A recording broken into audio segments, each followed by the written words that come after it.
ইসলাম হচ্ছে very open minded religion, সবাইকে accommodate করতে পারে। পৃথিবীতে যত ফেইথ আছে, Islam is more accommodative than any other faith. যে কোনো ফেইথ বা বিশ্বাসের চেয়ে ইসলাম ভেরি অ্যাকোমোডেটিভ, সবার জন্য খোলা।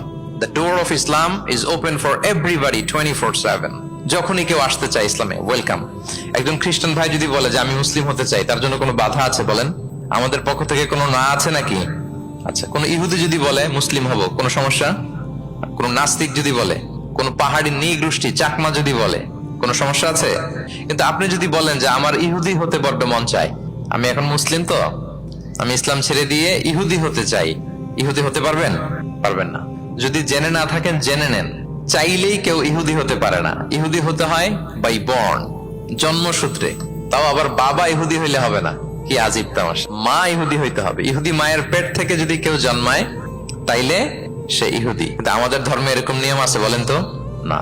তাহলে ইসলামটা হচ্ছে সার্বজনীন, এখানে কোনো সাম্প্রদায়িকতা নেই, কারণ ইসলাম সকল সম্প্রদায়ের জন্য এসেছে। আলহামদুলিল্লাহ পড়েন।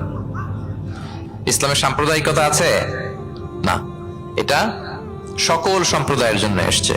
যেমন দেখেন, ইসলামের রব আল্লাহ তাআলাকে আল্লাহ কিভাবে পরিচয় করায় দিচ্ছেন। আল্লাহ বলছেন সূরা ফাতিহার শুরুতে, আমরা প্রতিদিন এটা রিসাইট করি, আমরা পড়ি আলহামদুলিল্লাহি রাব্বিল, সবাই পড়েন আলহামদুলিল্লাহি রাব্বিল আলামিন।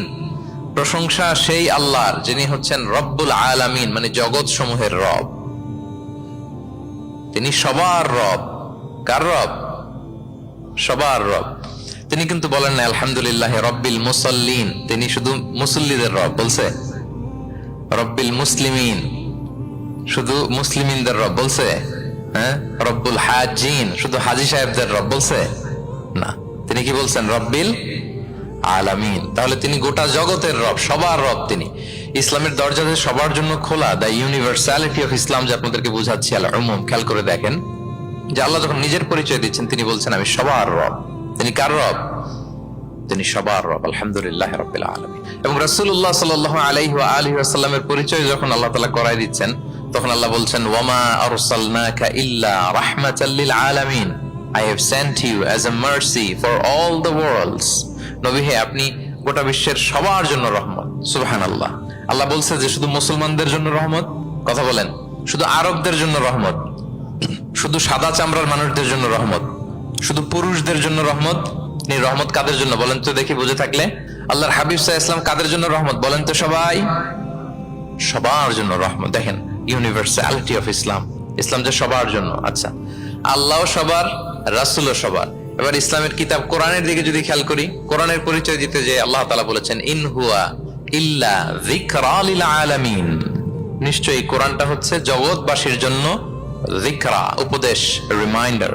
তাহলে কোরআনও সবার জন্য নাকি শুধু আমাদের? প্রিয় ভাইরা, কোরআন কি শুধু আমাদের বই? না, এটা হিন্দু ভাইদেরও বই, এটা নাস্তিকদেরও বই, এটা বুদ্ধিস্টদেরও বই, তাদের হেদায়েতের কথাও এখানে আছে। এটা সবার বই, এটার ওনারশিপ সবার, এটা আমাদের সবার। তাহলে দেখেন, আমাদের রব সবার, আমাদের রাসূল সবার, আমাদের কিতাব সবার। তাহলে ইসলামে কোনো সংকীর্ণতা নেই, ইসলামে কোনো সাম্প্রদায়িকতা নেই, কোনো সম্প্রদায়ের জন্য ইসলাম আসেনি, ইসলাম এসেছে সবার জন্য। আলহামদুলিল্লাহ পড়েন। তাহলে দ্য ইউনিভার্সালিটি অফ ইসলাম, এটা ক্লিয়ার না সবার কাছে? বুঝতে পেরেছেন? তাহলে কেন ইসলাম দ্য ফাস্টেস্ট গ্রোয়িং রিলিজিয়ন? গোটা বিশ্বে সবচাইতে বেশি গ্রো হচ্ছে ইসলামের। দুইটা কারণ বলে ফেলেছি। এক নাম্বার কি ছিল বলেন তো? মনে আছে কিনা কারো দেখি? Very natural religion. কে বলছে ন্যাচারাল? দেখি। এই মাশাআল্লাহ, কি উনি শুধু বুঝলো নাকি? আর বাকিরা বললেন না যে?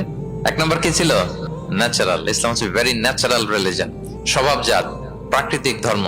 আমাদের মনের সাথে, প্রকৃতির সাথে খাপ খায় না, এরকম কোনো আইন বিধান ইসলামে নাই। গেল। দুই নাম্বার কি বললাম?